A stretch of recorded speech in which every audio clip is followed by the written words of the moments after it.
Welcome to In or Out, a rapid fire NBA show where we discuss a handful of topics and determine where we stand. I'm Tony Pesta, that's Corey Walsh, and please sound off in the comments with your stance on every topic we discuss. There's only one topic today, and that would be the Cleveland Cavaliers have unofficially acquired Marcus Morris Sr.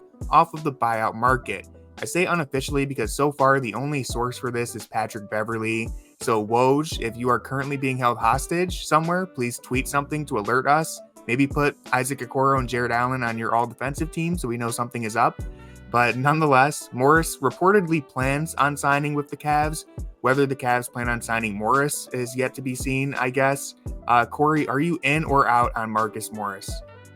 I feel like it's hard to be out, especially when you kind of just look at this team. It's as well as they've played, you would say they still don't have like really veteran bench pieces whatsoever that have that like grit and toughness. You've looked at the teams in the past and they've had Rondo in some years. They had Danny Green. This year, it seems like this is their swing that they're allegedly going to do, which was, like you said, like Pat Bev is the only source, and he's tied with Barstool at this point. And I don't know if any of us are going to take the leap of calling Barstool Sports the credited and credentialed news source whatsoever. But I don't see a reason why Pat Bev would just throw that out there for no reason. So I feel like he would say something more outlandish if he was going to come up with like a fake rumor for attention. Yeah. Not only is Marcus Morris to the Cavs, he's starting. Yeah, that something that would actually break the internet. I'm not sure if people outside of Cavs fans are even aware that this news has broken yet. Oh no, definitely not. I don't even know if Marcus Morris knows, if I'm being honest. Yeah, no, I think it's still though overall like there's no risk. There's going to only possibly be reward. And for the people who are worried about whether or not players are going to lose minutes, I feel like this is still like one of those things where they're going to roll with the guys they have, but now they have another option in the break glass in case emergency type situation where they can throw something different or something that they assume would be the same, but just another crack at it. Like I see people being concerned about Dean Wade's minutes. Like, what does this mean for Dean down the road? I would imagine Dean is going to be untouched until it comes postseason time, where as well as he's played in the regular season, we don't know if Dean's going to be that player when the lights are, as Jarrett Allen said, that bright. Because we saw last year it did not work. So at least like you would think schematically, at least offensively, they provide the same thing. They're going to be a 3-point shooting, mostly offensive player, except you look at Marcus Morris's stats and he has a weird Karis LeVert syndrome of being infatuated with the mid-range. And it's not his effective shot whatsoever, but I can see why JB would like throw him out and when Dean's struggling, but I don't think he's going to start playing minutes in spite of Dean kind of thing. Yeah, I would imagine Dean is safe. I think the only way that this signing would be like a loss or a negative is if he just tanks their chemistry somehow, but this isn't like a Jay Crowder situation. Marcus Morris is allegedly coming here on his own accord, so you'd imagine that he's not coming in to just tank anything they have going on. I don't think he'll, like, usually sometimes we get we talk too much about the buyout market when really they rarely make a difference. I was looking at like the best buyout players of the last 10 years, and it's like Jeff Green, who it was impactful, but you know, Marco Bellinelli, Boris Diaw was like by far the best one. And that's like, those are the best of the last 10 years. Usually it doesn't make much of a difference. So he does bring toughness, physicality, two things that this Cavs team needed. Low volume, but he is a 3-point shooter. He's shooting 40%. So, you know, he's been on numerous playoff teams in the past. He's a veteran. So that's always good.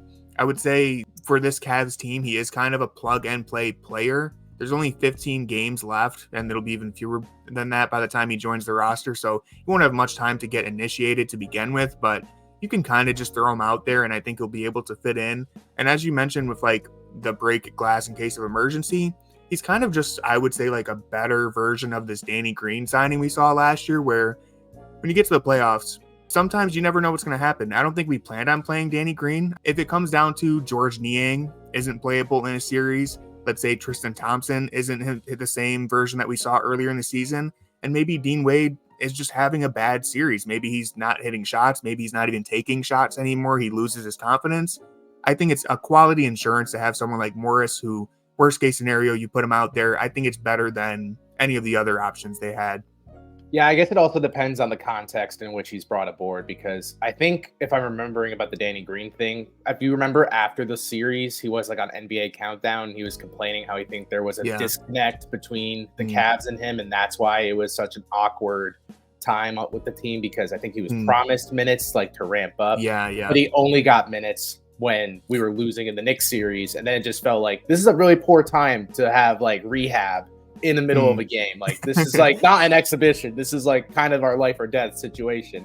So as long as Marcus Morris, because we all know that the Morris twins in general are just like hotheads by nature, and I think that's what the Cavs are trying to draw out of him for this team, because this team definitely, you would think chemistry wise they don't respond well to like the FU type of guys, but I think historically, especially with this young team, they usually kind of love those types of players just because they're in the minority of that locker room. Like, this team is just known as a bunch of pretty level-headed, calm guys. And that's why George Niang, being the quote-unquote emotional leader, is a little scary at times, because I don't think of George Niang as a menacing guy. I just think of him as a guy who just chirps at the refs, and that's like to the extent that he really has an edge. But as long as Morris comes into it thinking that he's just going to try to like kind of get the guys riled up and not being like, all right, we're going to probably promise you X amount of minutes in the postseason or even in the regular season, then this shouldn't really be a risk to the team whatsoever.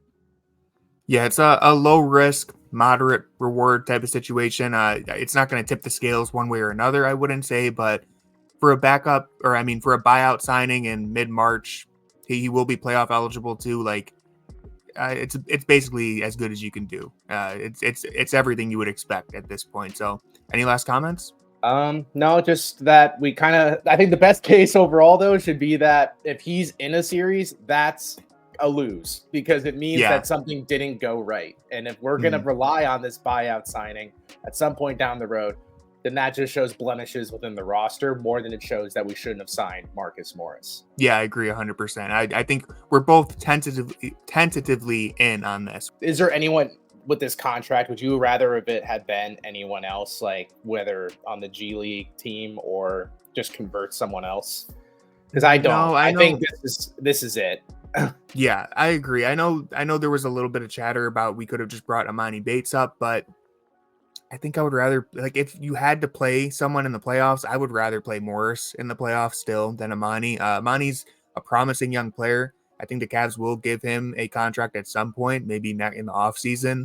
But yeah, I just think I would rather have Morris, strictly just because of the experience. Like, if you are breaking glass in case of emergency, I would rather have it be a guy who's been in the playoffs before and who his main goal is like, hey, they need some toughness, they need some energy, rather than a guy who Emoni Bates. I mean, he's barely even played in the NBA this season at all, let alone, hey, go here's a first round playoff series for you, buddy. Like, that just wouldn't feel fair to Emoni either. So yeah, because I think people will argue like, oh, the volume shooting Bates brings could be like really could swing the tides in a playoff series. But I think it's the case, like people sometimes argue for Merrill, where it's like no matter how much volume shooting he brings, in a playoff series, he's gonna be the one that gets targeted in the defensive, the opposing offense's sets. So I don't think Morris would draw the same level of attention just because of his track record in the past. Not that he matches that now, but it's just one of those things that I think players think of all the time mentally.